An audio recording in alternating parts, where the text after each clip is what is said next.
ये है वो जगह जहां से बगावत के सुर बुलंद हो रहे। छोटी सी है ये रियासत, गुजरात और मालवा की सरहद पर, और यहाँ के चुगताई शहजादे हुसैन मिर्जा ने बगावत कर रखी है। उनके ख्वाब बहुत बड़े। वो इस मुगालते में है कि दिल्ली के तख्त पर एक कम उम्र लड़का बादशाह बना बैठा है, जिसे हराकर वो तख्त नशी हो जाएंगे और हिंदुस्तान के बादशाह बन जाएंगे। और अपने इस मंसूबे को पूरा करने के लिए उन्होंने अपने साथ इख्तियारुल मुल्क दकीनी को भी अपने साथ कर लिया है। हाँ आलमपुरा, हमारे मुखबिरों ने खबर दी है कि वो हमले की तैयारी कर रहे हैं और उसके लिए उन्होंने 12वें दिन की काली रात को चुना है, जिस दिन आसमां पे चांद नहीं होगा। खान बाबा, फायदा उसी का होता है जो पहले वार करता है, इसलिए वो हम पर हमला करें इससे पहले ही हम उन्हें वहां जाकर नेस्तनाबूद कर देंगे। आप दुरुस्त फरमा रहे हैं, हमने भी जंग की तैयारियां शुरू कर दी। हुजूर, अगर उसने इख्तियारुल मुल्क को अपने साथ मिला लिया तो इसका मतलब उसके पास अच्छी खासी तादाद में फौजें जमा हो गई होंगी। मेरा ख्याल है कि उसे कई तरफ से घेरना होगा। सरदार महमूद बेग ठीक कह रहे हैं हुजूर, हमें राजपुताने से और मालवा के मशरिकी हिस्से से इस पे दबिश देनी चाहिए। लेकिन सरदार सुलेमान, क्या हम उसे सामने से खुला छोड़ देंगे? जनाब मोहम्मद अली, शेर का शिकार करने के लिए दोनों तरफ से घात लगाई जाती है, और जब शेर सामने की तरफ भागता है तो वहां मौत उसके इंतजार में पहले से खड़ी होती है। सरदार तबरेज आलम वजह फरमा रहे हैं।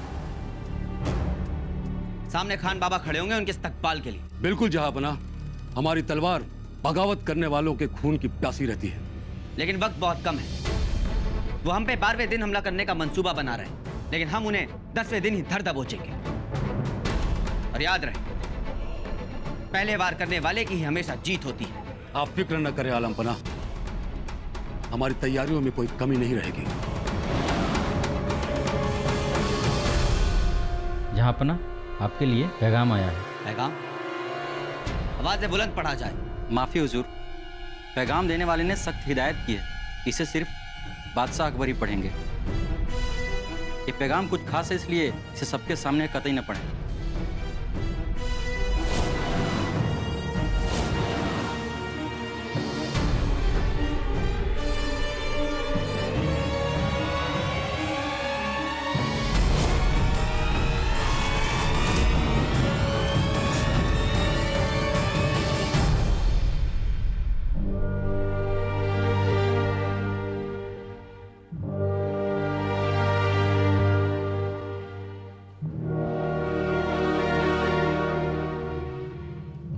क्या बात है जहांपना?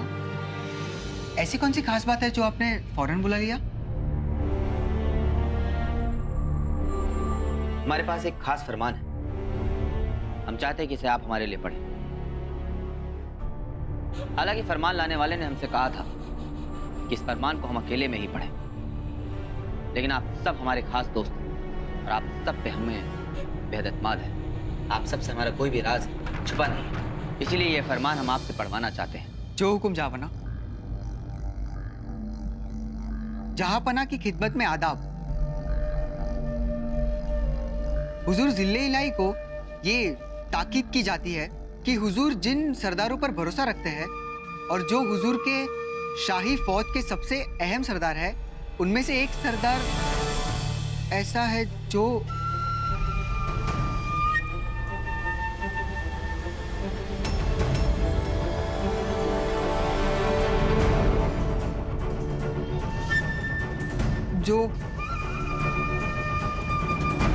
क्या हुआ श्रवण?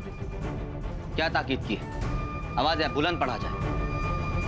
जहांपना, इसमें लिखा है कि हमारे शाही फौज के खास सरदारों में से एक सरदार ऐसा है जो हमारे सारे राज हमारे दुश्मनों तक पहुंचा रहा है।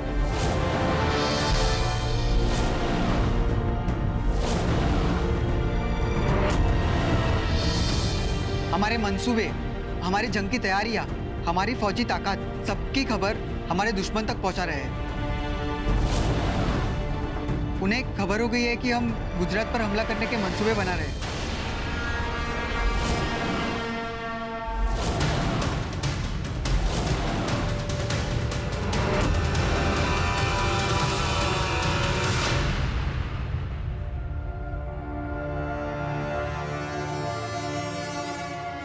इसका मतलब है कि गुजरात पर हमला करने की बात वहां तक पहुंच चुकी है।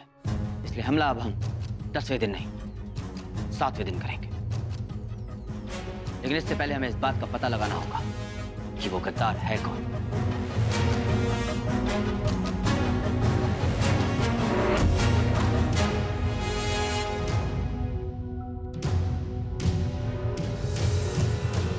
दोस्तों, इस काम के लिए हम अपनी फौज के किसी भी सरदार या अपने किसी भी दरबारी पर भरोसा नहीं कर सकते। हमें आप सबकी मदद चाहिए होगी। हम हर कदम पर आपके साथ हैं जहाँपना, आप हुक्म कीजिए। हमारी फौज में 4 खास सरदार हैं जिन्हें हमारे मंसूबों की सारी खबर होती है। हमें इन पे कड़ी नजर बनाकर रखनी होगी। इनमें से ही कोई गद्दार है।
आप सबको किसी पर शक है?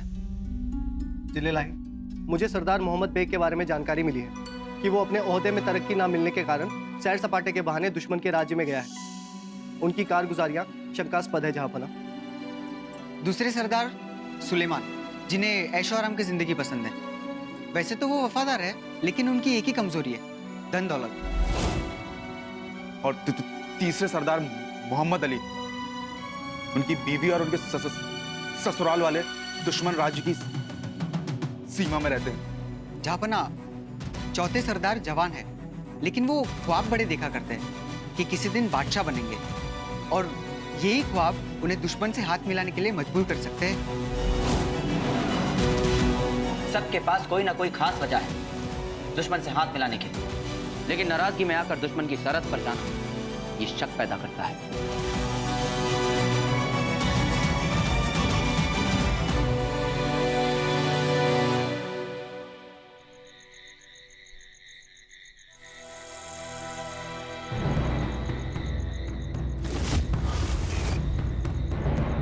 क्या हो रहा है ये? सबकी आ रही है? अगर तुम जैसे सिपाही हमारी फौज में रहे तो हमारी सल्तनत को डुबो ही देंगे। माफी हुजूर, अब ऐसा नहीं होगा। इस तरह की गैर जिम्मेदाराना हरकत तो तुम्हारे आदर में शुमार हो चुकी है। आज कमरा भी ठीक से नहीं लगाया तुमने, सारा सामान अस्त व्यस्त पड़ा हुआ है। ऐसा लगता है किसी इंसान का नहीं, किसी जानवर का दड़बा हो। जी, जल्दबाजी में हो गया हुजूर, मैं भी जाकर सब ठीक कर देता हूँ। हाँ, और सुनो, तरतीब से सामान लगाकर ठीक से ताला बंद करके आना। जी हुजूर।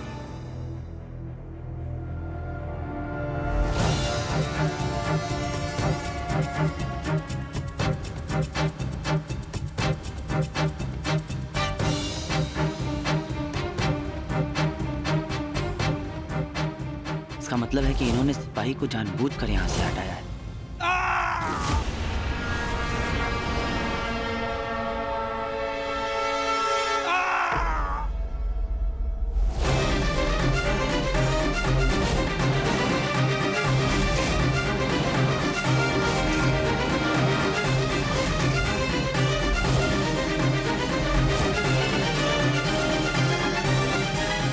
जहांपना, मोहम्मद बेग आपको किसने मारा? जहांपना, वो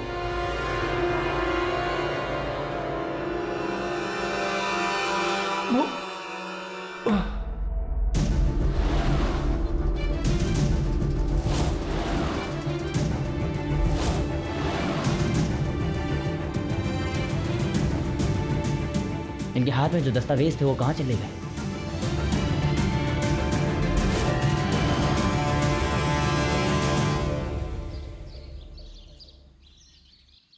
सरदार मोहम्मद बेग के सिर में बहुत गहरी चोट लगी हुई, खून बहुत बह गया था, जिसकी वजह से उन्हें बचाया नहीं जा सका।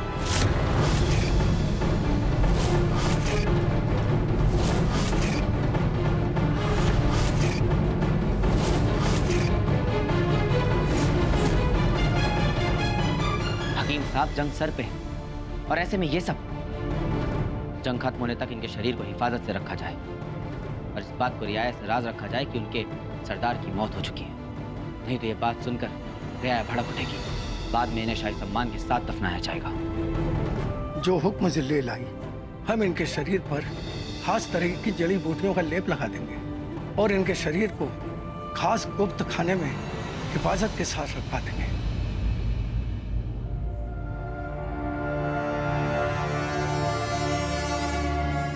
खान बाबा, ख्याल रहे कि इस बात का इस जंग पर कोई असर नहीं पड़ना चाहिए, बल्कि हमें और एहतियात से अपनी तैयारियों को दुगना करना होगा। जैसा आप चाहते हैं वैसा ही होगा जहांपना। आपके हुक्म की तामील होगी।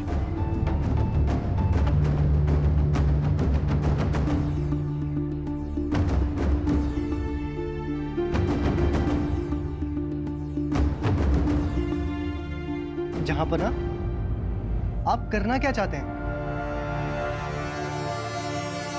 हमारे राज, हमारे दस्तावेज अभी भी दुश्मनों के पास पहुंच रहे हैं। हमें अभी भी ये बात पता नहीं है कि मोहम्मद बेग दुश्मनों के साथ मिले हुए थे या नहीं। जहांपना, अगर वो वाकई में जासूस था तो उसे मारा क्यों गया? इसका सीधा मतलब जहांपना, ये काम किसी और का है। और वो जो भी है वो इन्हीं 3 सरदारों में से कोई है। शक के दायरे में कौन है, इस मामले की तहकीकात हम खुद करेंगे।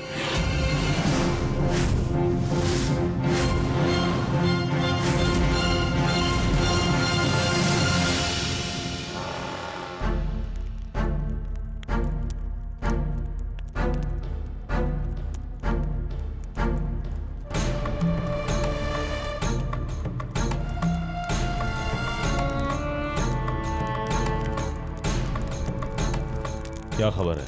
काम हो गया? नहीं हुजूर, अभी पूरा नहीं हुआ है और तस्लीम से मालूमात हासिल करने होंगे।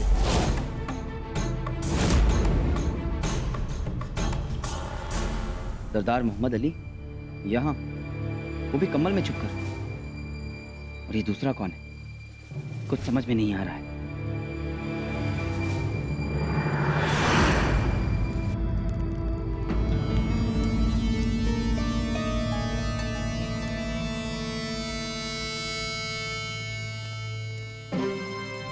हुजूर, कोई आवाज आई।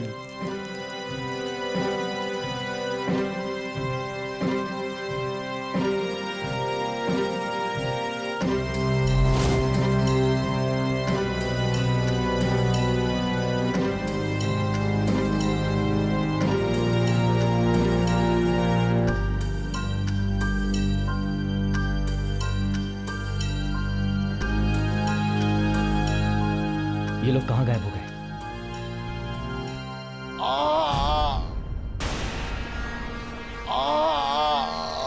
मोहम्मद अली! मोहम्मद अली!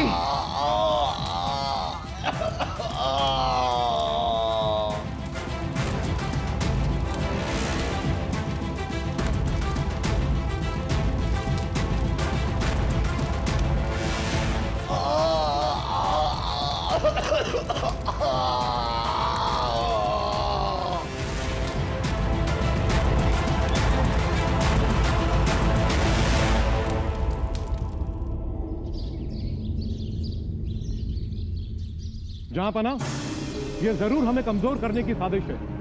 2 दिन में हमारे 2 बड़े सरदार मारे गए बल्कि कत्ल कर दिया गया उनका।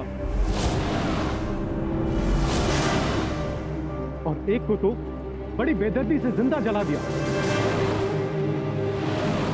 अगर रियाया तक ये बात पहुंच गई तो रियाया भड़क सकती है। जंग के आसार नजर आ रहे हैं जहां पना। इतनी साजिशें होती रही और हमारा खुफिया तंत्र सोता रहा। क्या हमारे सिपहसालार बैरम खां इस बात का जवाब देंगे कि इनके होते हुए ये सब कैसे हुआ? साजिश है या हादसा, जल्दी पता चल जाएगा। तहकीकात जारी है। लेकिन उनके शव के साथ इंसाफ होना चाहिए। वो कोई आम आदमी नहीं थे। सब हो रहा है जनाब, जंग सर पे है, पहले हमें उससे निपटना है। हम सिपहसालार बैरम खां की बात से इत्तेफाक रखते हैं। ये जो भी फरमा रहे हैं दुरुस्त फरमा रहे हैं। लेकिन मैं इनकी बात से इत्तेफाक नहीं रखता हूं। ये नाकामी है हमारे खुफिया तंत्र की, हमारे सिपहसालार बैरम खां के मुखबिरों की।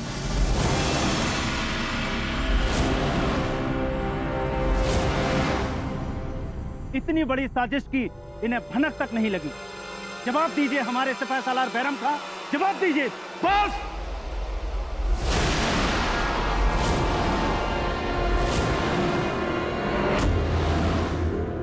हम सिर्फ सिपहसालार ही नहीं, खैरख्वाह भी हैं इस मुगलिया सल्तनत के।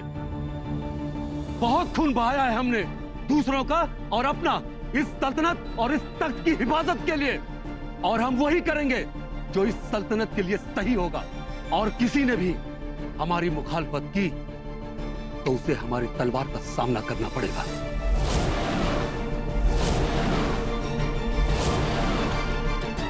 बस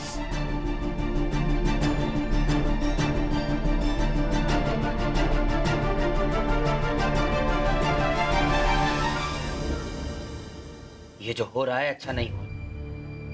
हमारी सल्तनत को गिराने की साजिश रची जा रही है और हमें इस बात का इल्म तक नहीं है।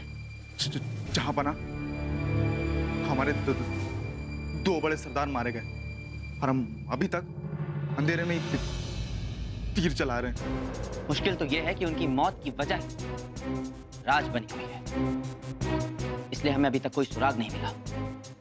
लेकिन ये बात तो साबित हो चुकी है कि ये जासूस जो कोई भी है उसने अपना पूरा जाल बिछा कर रखा है।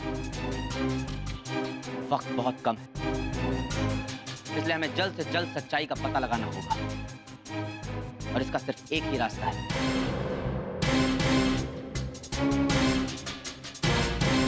हमारे जो 3 सरदार और उन पर निगाहें टिकानी होगी, उनकी हर हरकत पर नजर रखनी होगी। लेकिन जहां पना अब तो बस 2 ही सरदार बचे हैं।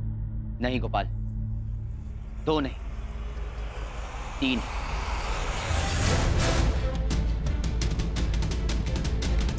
पहले मोहम्मद अली,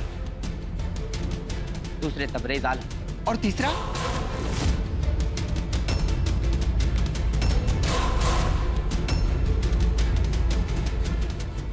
हैं खाने खाना बैरम खान। बैरम खान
मैं तो अपने ख्वाब में भी नहीं सोच सकता था कि आप खान बाबा पर शक करेंगे। ख्वाहिशों के सभी गुलाम होते हैं श्रवण, फिर चाहे वो आम आदमी हो या बादशाह का कोई खैरो ख्वाह। इंसान की ख्वाहिशें कब बुलंदियों पर पहुंचने के लिए छाल लगाने लगी कोई नहीं कह सकता। और खान बाबा है तो इंसान ही। सच कहा आपने।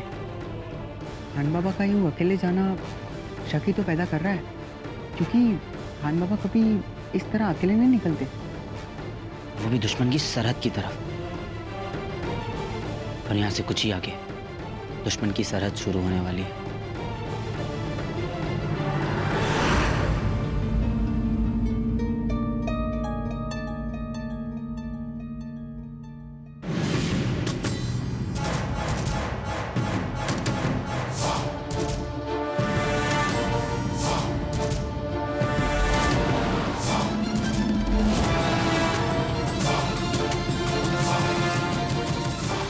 देखो, ये तो दुश्मन के आदमी है।